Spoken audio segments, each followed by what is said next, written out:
اعوذ باللہ من الشیطان الرجیم بسم اللہ الرحمن الرحیم الحمد للہ رب العالمین الصلاة والسلام علی سید المرسلین وعلی آلہ وصحبہ اجمعین۔ محترم سامعین اکرام، السلام علیکم ورحمۃ اللہ وبرکاتہ۔ دعوت کی دروس شروع ہو رہے ہیں۔ پہلے درس سے اسلام کس کے لیے؟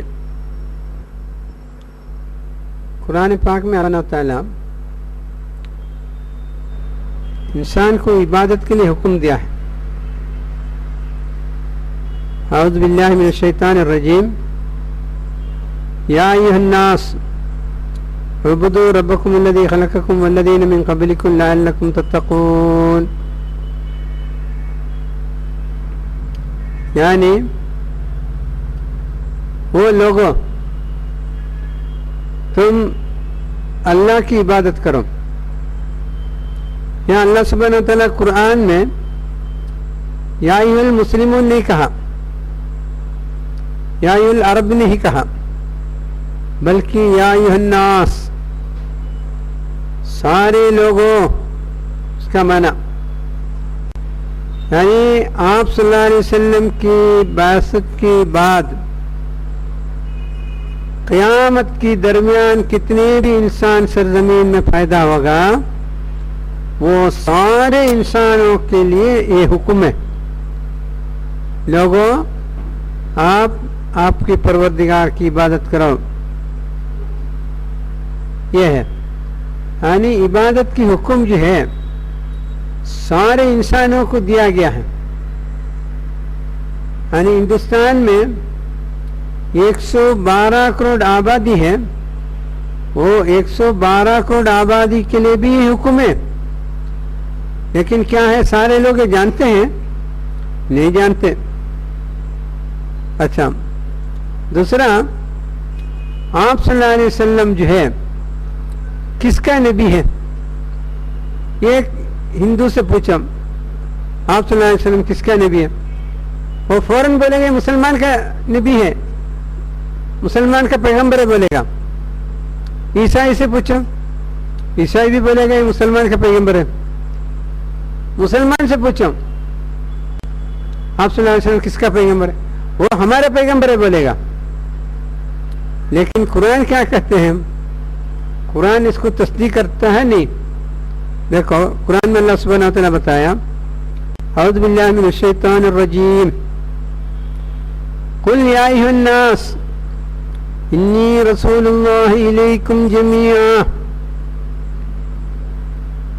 یعنی آپ کہہ دیجئے لوگوں، میں تم لوگوں کے لیے رسول ہوں، پیغمبر ہوں، اللہ کی پیغام لے کے آنے والا ہوں، جمیعاً یعنی سارے لوگوں کے لیے۔ یعنی تاکید کے ساتھ بتا دیں آیت میں یہ سارے لوگوں کے لیے، لیکن ہم لوگ یہ سمجھ کے بیٹھا ہے یہ پیغمبر صلی اللہ علیہ وسلم ہمارا خاص رسول ہے، ہرگز نہیں، سارے انسانوں کے لیے۔ ہندوستان کی ہندو لوگوں کے لیے اللہ کی طرف سے پیغمبر کون ہے؟ آپ صلی اللہ علیہ وسلم۔ یہاں کی عیسائی، یہاں کی بدھسٹ، یہاں کی جین مت کو ماننے والے، کسی مذہب کو نہ ماننے والے، ساروں کے لیے نبی کون ہے؟ آپ صلی اللہ علیہ وسلم ہے۔ یعنی آپ صلی اللہ علیہ وسلم سارے انسانوں کے لیے رسول ہیں۔ یہ ہے کیا وہ لوگ کو معلوم ہے یہ بات؟ سارے انسانوں کو معلوم ہے آپ صلی اللہ علیہ وسلم سارے انسانوں کا نبی ہے کر کو؟ کسی کو نہیں معلوم، بس مسلمان بھی یہ سمجھ کے بیٹھے ہمارا رسول ہے کر کو سمجھ کے بیٹھے، پھر کیسا بتائے گا؟ اچھا، ان کو بتانے کے کام کون کرنا ہے؟ کس سے حوالہ کیا جا سکتا؟ یہ کام کسی کے بھی حوالہ کرنے سے نہیں چلتا، ہم ہی لوگ جا کے بولنا ہے آپ صلی اللہ علیہ وسلم آپ کا بھی پیغمبر ہے۔ اچھا، اسی طرح اللہ سبحانہ وتعالیٰ آپ صلی اللہ علیہ وسلم کو جو دیا گیا سب سے بڑا معجزہ کیا ہے؟ قرآن پاک کا. یہ قرآن پاک کس کا ہے؟ قرآن پاک بھی آپ کسی سے بھی پوچھے گا وہ بولے گا مسلمان کا. مسلمان سے پوچھو قرآن پاک کس کا ہے، وہ فخر کے ساتھ بولے گا ہمارا ہے. یہ ہے. لیکن قرآن پاک خود کیا کہتے ہیں قرآن کے بارے میں؟ اعوذ باللہ من الشیطان الرجیم، شہر رمضان الذی انزل فیہ القرآن ھدی للناس. یعنی بابرکت مہینے میں جو قرآن نازل کیا ہے وہ سارے لوگوں کے لیے، صرف مسلمان کے لیے نہیں، سارے لوگوں کے لیے ہے. لیکن سارے لوگوں کو یہ بات معلوم نہیں ہے. کیا اس کو بتانا چاہیے نہیں چاہیے؟ میں نے ایک ہندو کو بتایا یہ قرآن صرف ہمارے لیے نہیں ہے تمہارے لیے بھی ہے. وہ فوراً سوال کیا پھر پہلے کیوں نہیں بتایا؟ میں نے بولا پہلے خود مجھے نہیں معلوم تو پھر کیسے بتائے گا؟ اچھا ٹھیک ہے. پھر وہ قرآن پھر ہم کو بھی پڑھنا ہے، کر کو آگے بڑھا. ان لوگوں کو معلوم نہیں ہے، وہ لوگ یہ سمجھ کے بیٹھے ہیں یہ مسلمان ذات کے لیے ان کی خدا نازل کیا گیا ہے، اسے سمجھ کے بیٹھے نہیں ہے، یہ سارے انسانوں کے لیے ہے. اچھا اس میں 3 آیت میں بھی ایک لفظ برابر ذکر کیا گیا، ناس ناس ناس، لوگ لوگ لوگ. یعنی سارے 3 آیتوں میں ناس مراد لوگوں سے ہے. یعنی ہندوستان کی حیثیت میں بولا گا تو 90-92 کروڑ غیر مسلمان کے لیے اس طرح ناس کی لفظ استعمال کیا ہے.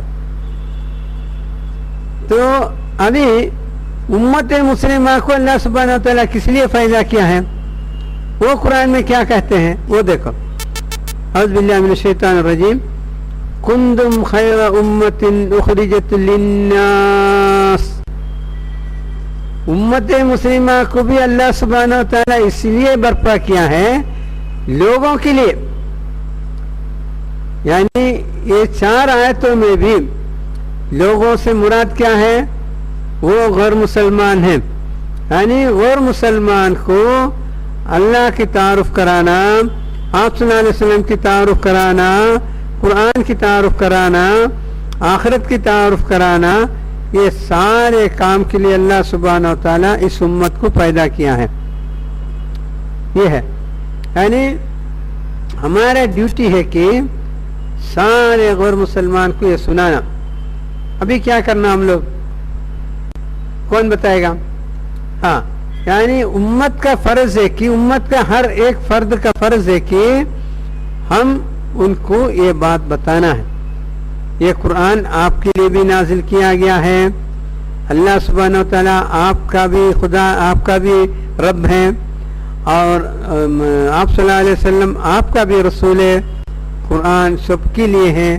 یہ سارے باتیں بتانے کے لیے اللہ سبحانہ و تعالیٰ ہمارے ذمہ داری میں دیا ہے. لیکن ہم لوگ یہ ذمہ داری کر رہے ہیں نہیں کر رہے ہیں؟ یقیناً نہیں کر رہے ہیں. آپ سوچو آپ زندگی میں کسی کو سنایا؟ نہیں، کسی کو نہیں سنایا. تو ابھی ہمارا فرض ہے کہ ہر ایک کو سنانا، اللہ کی تعارف کرانا. اگر ہم لوگ نہیں کرے گا تو کیا ہوگا یہ بھی ہم سمجھنا ہے. اگر ہم لوگ یہ نہیں کرے گا تو اللہ سبحانہ تعالیٰ کی طرف سے ہم کو انعام ملے گا یا ہمارے لیے سزا ملے گا، یہ ہم سمجھنا ہے. انشاءاللہ آئندہ درس میں آپ کو وہ بتایا جائے گا. اللہ سبحانہ تعالیٰ صحیح انداز میں سمجھ کر کام کرنے کے لیے ہمیں بھی آپ کو بھی توفیق عطا فرمائے.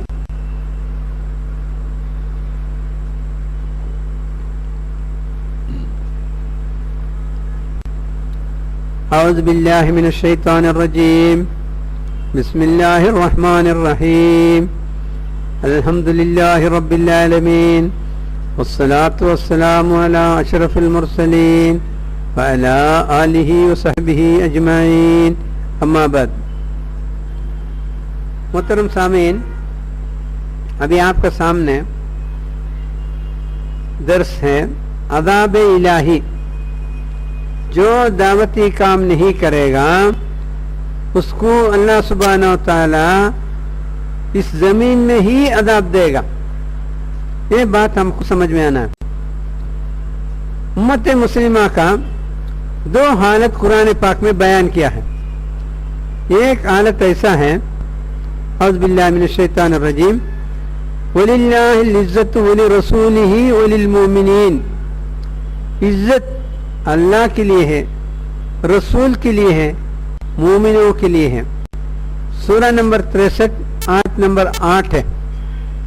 یعنی عزت جو ہے زمین میں مسلمان کو ہے.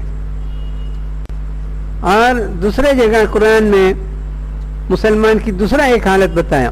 وہ آیت ہے کہ اعوذ باللہ من الشیطان الرجیم ضربت علیہم الذلۃ والمسکنہ وباغوا بغضب من اللہ. سورہ نمبر 2 آیت نمبر 61. اس میں اللہ سبحانہ و تعالیٰ یہ بتایا ہے کہ یعنی ذلت اور رسوائی ان کے اوپر چھاپا گیا ہے. یہ بنو اسرائیل کے لوگوں کے بارے میں یہ نازل کیا آیت ہے. یہ مسلمان کی دوسرے ایک حالت ہے. ایک عزت کی حالت ہے, ایک ذلت کی حالت ہے. ابھی آپ سمجھائیے, آپ بتائیے ہندوستان میں مسلمان کی حالت عزت کا ہے ذلت کا ہے؟ کون بتا سکتے؟ بتاؤ. ہاں برابر. تو ہر مسلمان کو معلوم ہے ہماری حالت ہندوستان میں عزت کا نہیں ہے بلکہ ذلت کا ہے. یعنی مسلمان کی دو حالت میں امت کے لیے آپ کیا چاہتے ہیں؟ ذلت کی حالت پسند کرتا ہے؟ نہیں, کوئی پسند نہیں کرتا. عزت کی حالت پسند کرتا ہے. یعنی اللہ سبحانہ و تعالی اگر ہم لوگ دعوتی کام نہیں کرے گا تو ہمارے اوپر ذلت کی حالت چھاپے گا. اگر دعوتی کام کرے گا تو اس امت کی مقام عزت کی طرف بڑھائے گا. اس امت کو کیسا دیکھنا چاہتے ہیں آپ؟ ایک ذلت امت دیکھنا چاہتے ہیں یا عزت امت دیکھنا چاہتے ہیں؟ ہاں, عزت امت دیکھنا ہے تو آپ کو کچھ کرنا ہے, ورنہ نہیں ہوگا. اس کے لیے آپ لوگ ریڈی ہونا ہے. تو یہ ہے. اسی طرح قرآن پاک میں بتایا ہے اعوذ باللہ من الشیطان الرجیم قل هو القادر علی ان یبعث علیکم عذابا من فوقکم او من تحت ارجلکم ویلبسکم شیعا ویذیق بعضکم بعض بعض. سورہ نمبر 6 آیت نمبر 65. اس میں اللہ سبحانہ و تعالیٰ یہ بتایا ہے اللہ رب العالمین قدرت رکھتا ہے آپ کے اوپر آسمان سے عذاب لانے کے لیے, اور آپ کی پیر کے نیچے سے بھی عذاب لانے کی قدرت اللہ رکھتے ہیں. اور آپس میں ایک دوسرے سے لڑ کر اس عذاب بھی چکھانے کے لیے اللہ سبحانہ و تعالیٰ قدرت رکھتے ہیں. اس آیت میں مفسرین نے بتایا امت مسلمہ میں آنے والے 3 عذاب کی ذکر کیا گیا ہے. ایک آسمان سے اوپر سے آنے والے عذاب, دوسرا زمین کے نیچے سے آنے والے عذاب, یعنی اوپر سے سختی سے بارش آئے اور پورے پانی میں ڈوب جائے اور پانی میں غرق ہو جائے, اس طرح. دوسرا جو ہے زمین کی پیر کے نیچے سے آنے والا, جیسے زلزلہ آئے, ہزاروں لاکھوں انسان اس میں ختم ہو جائے, اس طرح. یہ بھی عذاب لانے کے لیے اللہ قدرت رکھتے ہیں. تیسرا ایک عذاب کے بارے میں اس میں بتایا ہے مسلمان گروپ بن کر آپس میں لڑنے کی حالت. یہ 3 عذاب کے بارے میں ذکر کیا ہے.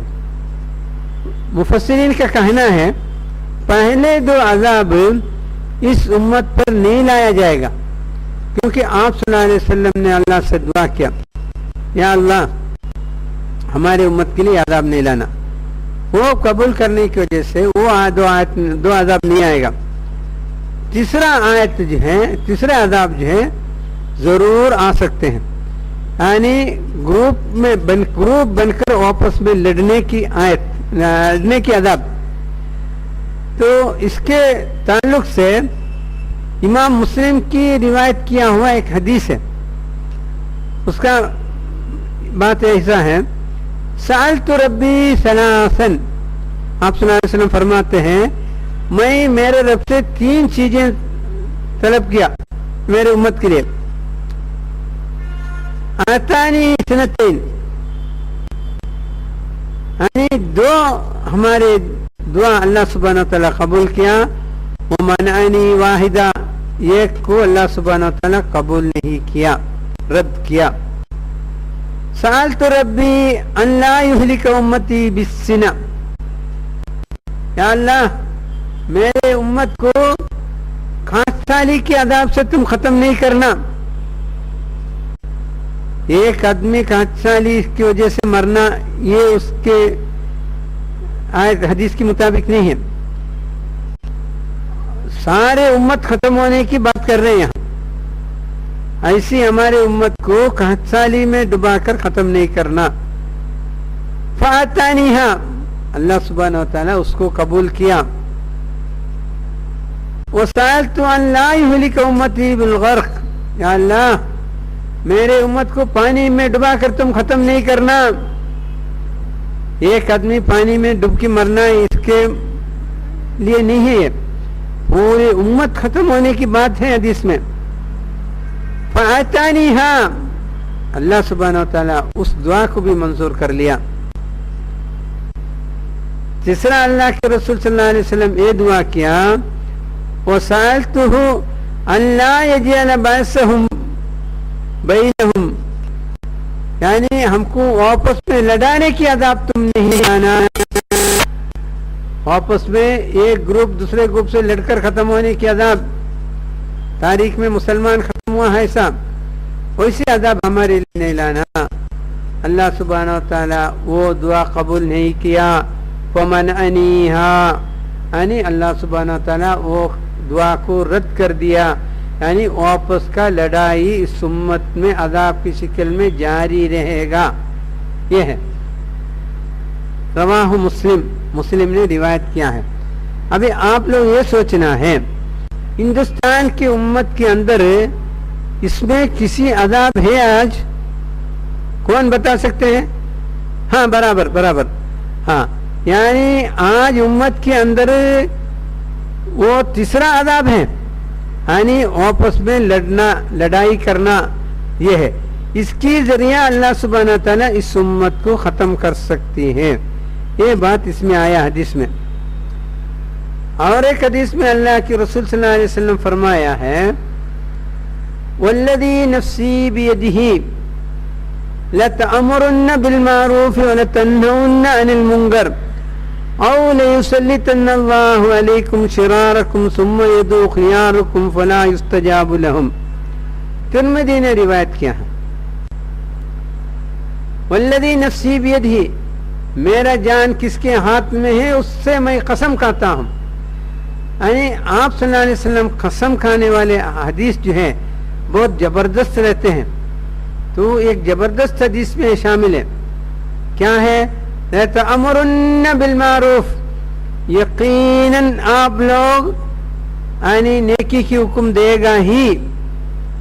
وَلَتَنْهُنَّ عَنِ الْمُنْكَرِ, آپ لوگ برائی سے رکے گا ہی. یعنی یہ دونوں کام امت مسلمہ کرے گا. او اگر نہیں کیا تو لَيُسَلِّطَنَّ اللَّهُ عَلَيْكُمْ شِرَارَكُمْ, شریر لوگوں کو آپ کے اوپر مسلط کرے گا. دیکھو سوچئے آپ لوگ سامعین کرام, آپ لوگ سوچئے کیا حالت ہے, ہمارا حالت کیسے ہے. کیا اللہ سبحانہ و تعالی جو ہے ہم امر بالمعروف نہیں منع منکر نہیں کرے گا, شریر لوگوں کو مسلط کرے گا. ہمارا ہندوستان میں ایسی حالت تھا, ہاں حالت ہے. تو اللہ سبحانہ و تعالی بی جے پی کو ہمارے اوپر مسلط کیا. وہ کیا کرے گا؟ مسلمان کو زیادہ سے زیادہ تکلیف ہو جائے گا, مسلمان کو زیادہ سے زیادہ مصیبت میں ڈبائے گا اور بہت طرح کی نقصانات اس امت کو پہنچائے گا. یہ ہے ایسی حکومت کا کام.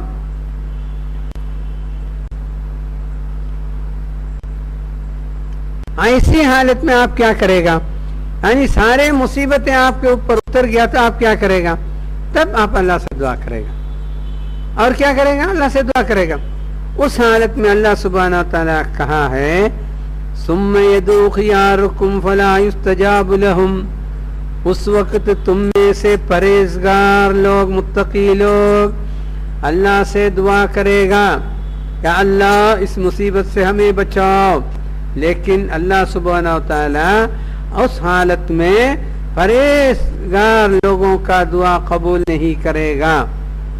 ترمذی کی روایت.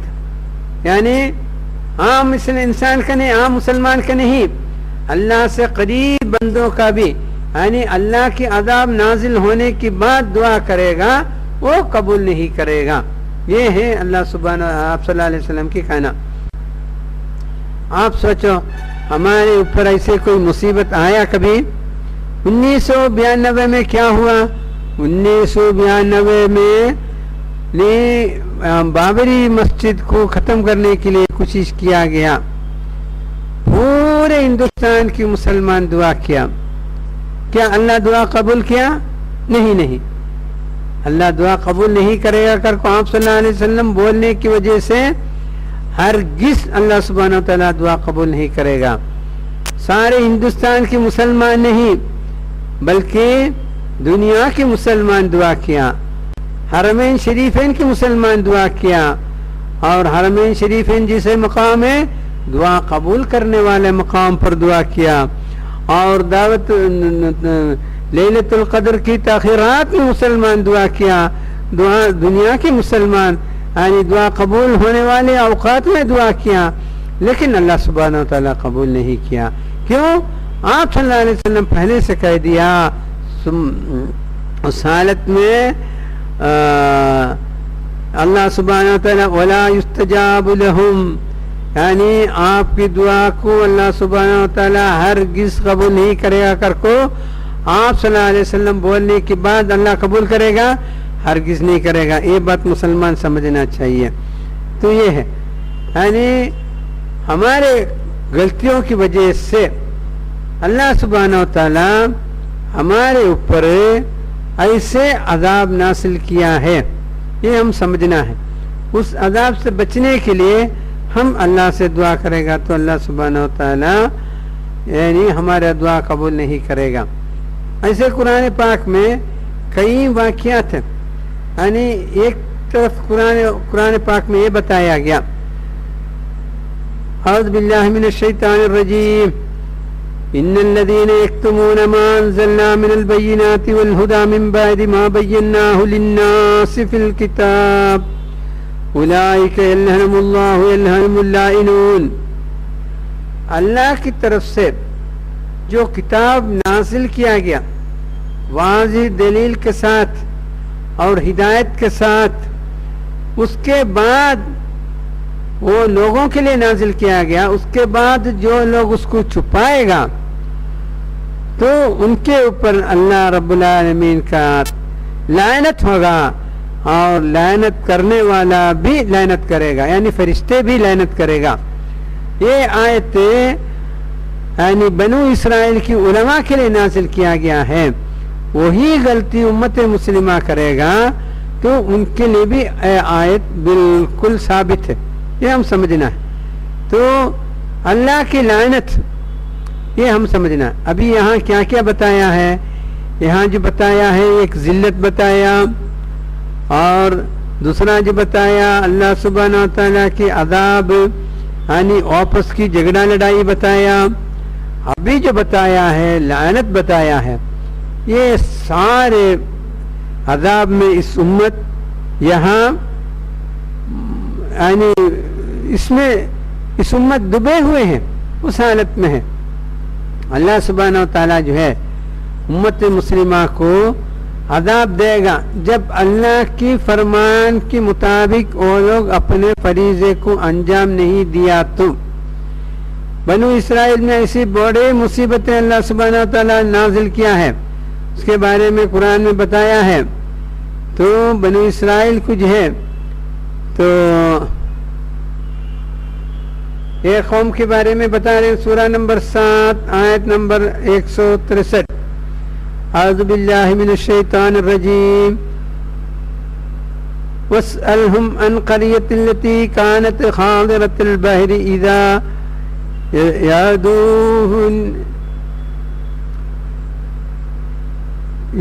يعدون في السبت إذا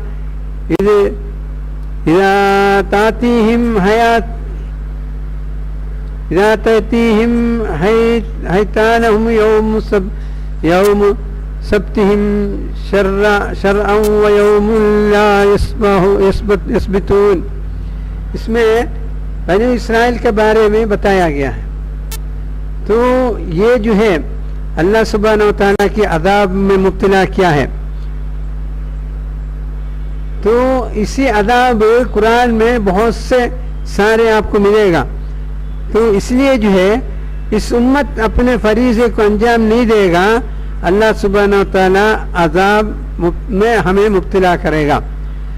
تو امت مسلمہ میں ایک عذاب کی بات ایسے بھی ہے، یعنی حدیث میں آیا ہے امت مسلمہ کا اوپر ایک بڑا عذاب نازل ہونے سے پہلے قیامت وجود میں نہیں آئے گا. تو یہ جو ہے حدیث یعنی بتایا گیا ہے، حدیث میں یعنی آپ صلی اللہ علیہ وسلم کی فرمان ہے، یعنی ایک قوم امت کے اوپر حملہ کرے گا، ان کی آنکھیں چھوٹی رہے گا، اس کی چہرہ یعنی راؤنڈ رہے گا، اور ان کی ناک چھپے رہیں گی، اور ان کی کلر لال رہیں گی، اور وہ یعنی وولن کی کپڑا پہنے گا. یہ صفت حدیث میں آتا ہے. یہ جو ہے صفت یعنی ہمارے یعنی چنگیز خان کی قوم تاتار کے بارے میں فٹ ہے. یہ تاتار کی قوم جو ہے امت پر حملہ کیا ہے، وہ زمانے میں امام نووی زندہ تھا. امام نووی کا زمانہ 631 سے لے کر 675 تک تھا. تو یہ جو واقعہ جو ہوا ہے 656 میں، یعنی امام نووی کے زمانے میں ہوا. اس لیے وہ امام مسلم میں اس کو تفصیل سے یہ بات بتایا ہے. تو وہ لوگ جو ہے مسلمان کے اوپر اتنا بڑا حملہ کیا ہے، پورے سقوط بغداد مسلمان کی مرکز، وہ زمانے کی نیویارک، دنیا کی نیویارک تھا بغداد. سائنس اور ٹیکنالوجی میں بہت آگے تھا.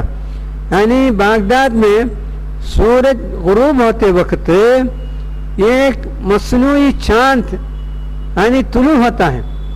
جب جو سورج صبح طلوع ہونے کے وقت وہ غروب ہوتا ہے. اس طرح یعنی پورے رات بغداد کو روشنی دینے والے چاند بنایا. یعنی ٹیکنالوجی میں وہ لوگ بہت آگے تھا.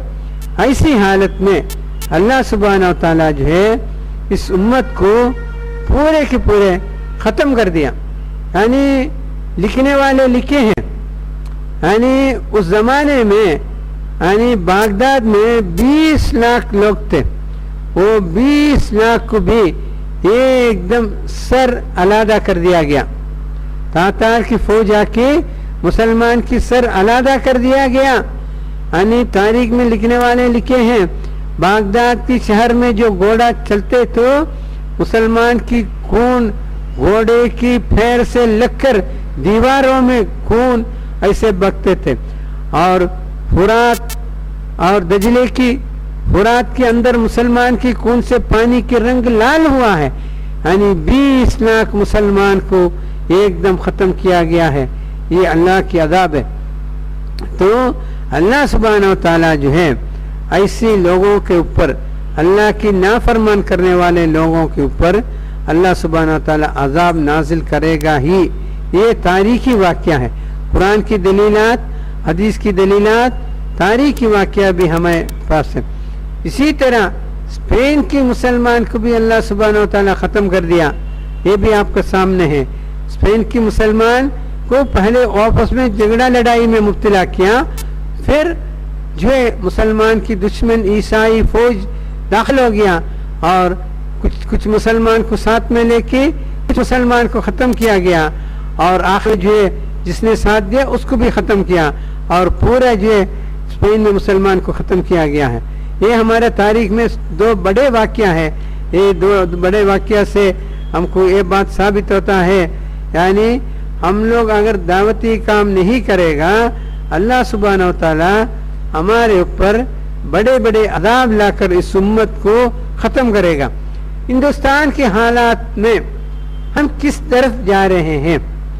اللہ کی نعمت کی طرف جا رہے ہیں کہ اللہ کے عذاب کی طرف جا رہے کر کو ہم لوگ سوچنا ہے۔ سوچے گا تو ہر مسلمان کو معلوم ہوگا ہم اللہ کی نعمت کی طرف نہیں جا رہے ہیں بلکہ اللہ کے عذاب کی طرف ہم لوگ جا رہے ہیں۔ تو اس حالت میں مسلمان کیا کرنا ہے؟ مسلمان اس حالت میں یہ کرنا ہے، کیا کرنا ہے؟ قرآن پاک میں ایسی حالت میں بتایا گیا ہے، یعنی جو سورہ میں نے پڑھا، سورہ بقرہ کی 159 نمبر آیت میں پڑھا، ابھی اس کے باجو کی 160 نمبر آیت میں اللہ سبحانہ وتعالی فرمایا، اعوذ باللہ من الشیطان الرجیم، الا الذین تابوا واصلحوا وبینوا اولئک اتوب علیہم وانا التواب الرحیم۔ یعنی قرآن پاک میں اللہ سبحانہ وتعالی بتایا، یعنی الا الذین تابوا، جو توبہ کرے گا، واصلحوا، اپنے زندگی کو ٹھیک کرے گا، وہ بینو، جو چھپایا بات کو واضح طور پر لوگوں کے سامنے بیان کرے گا، ان لوگوں کی توبہ اللہ سبحانہ وتعالی قبول کرے گا۔ کنڈیشن کے ساتھ بتایا، یعنی مسلمان کے اوپر اللہ کی عذاب نازل ہوا تو پہلے وہ لوگ توبہ کرنا ہے اور پھر اپنا اصلاح کرنا ہے، اس کے بعد جو ہم نے چھپایا ہے وہ بات ان کو بتانا ہے، اس کے بغیر اللہ سبحانہ وتعالی ہماری توبہ کو قبول ہرگز نہیں کرے گا۔ یہ تین کام کرنا ہے، الا الذین تابوا واصلحوا وبینوا، یہ تین ہم لوگ کرے گا، اللہ سبحانہ وتعالی ہمارے حالات کو بدلے گا، ورنہ نہیں بدلے گا۔ قرآن پاک میں اللہ سبحانہ وتعالی کا عذاب نازل کیا گیا، کئی قوم کا ذکر ہے، اس میں ایک ذکر ایسا بھی ہے نوح علیہ السلام کا قوم کا۔ نوح علیہ السلام کا قوم پر اللہ سبحانہ وتعالی کا عذاب نازل ہوا، تو نازل ہوا تو ایک دم کالا بادل اس بستی کے اوپر ہوا، تو اس امت نوح علیہ السلام کا قوم سمجھ لیا یہ نوح علیہ السلام جو بتایا وہی عذاب ہے، یہ اللہ کی عذاب ہے کر کو لوگ پہچان لیا۔ جب پہچاننے کی وجہ سے وہ لوگ توبہ کیا اور وہ لوگ اللہ کی پیغمبر کو ماننے کے لیے تیار ہو گیا۔ تین کام کے لیے وہ لوگ تیار ہونے سے اللہ سبحانہ تعالیٰ اس عذاب کو ہٹا دیا، ان لوگ کو بچایا گیا۔ یہ بات ہم سمجھنا ہے۔ اس میں بھی دونوں واقعات میں ہمیں کیا نقطہ ملتا ہے؟ پہلے ہم اللہ کی عذاب کو پہچاننا ہے۔ نوح علیہ السلام کا قوم عذاب کو پہچانا، پھر توبہ کیا اور پھر اس میں اصلاح کیا، اور پھر وہ اپنے جو کام نہیں کر رہے تھے وہ کرنے کے لیے تیار ہو گیا۔ نوح علیہ السلام کا قوم پیغمبر پر ایمان لانے کے لیے تیار ہو گیا، تو وہ بڑے عذاب سے اللہ سبحانہ و تعالی ان کو بچایا۔ ابھی ہمارے اوپر عذاب مسلط ہے، ہم لوگ توبہ کریں، دعوت کریں، ہمارے اوپر سے بھی عذاب اللہ سبحانہ و تعالی ہٹا دے سکتا ہے۔ اس لیے ہر مسلمان کو یہ کرنا چاہیے کہ وہ اپنے طور پر اس کام کو انجام دینے کے لیے آگے بڑھنا چاہیے، ورنہ اللہ سبحانہ و تعالیٰ کے عذاب میں اس امت یعنی رفتہ رفتہ یعنی ختم ہو جائے گا۔ ماں کا ہر فرد کا فرض ہے کہ وہ اس دعوت کو انجام دے، ورنہ ان کو بچنے کی کوئی گنجائش نہیں ہے۔ اللہ رب العالمین سے دعا ہے، یا اللہ اس ملک میں ہماری امت کو برقرار رہنے کے لیے تم توفیق عطا فرمائے، ہم کو آگے بڑھنے کے لیے توفیق عطا فرمائے. وآخر دعوانا الحمدللہ رب العالمین. السلام علیکم ورحمۃ اللہ وبرکاتہ.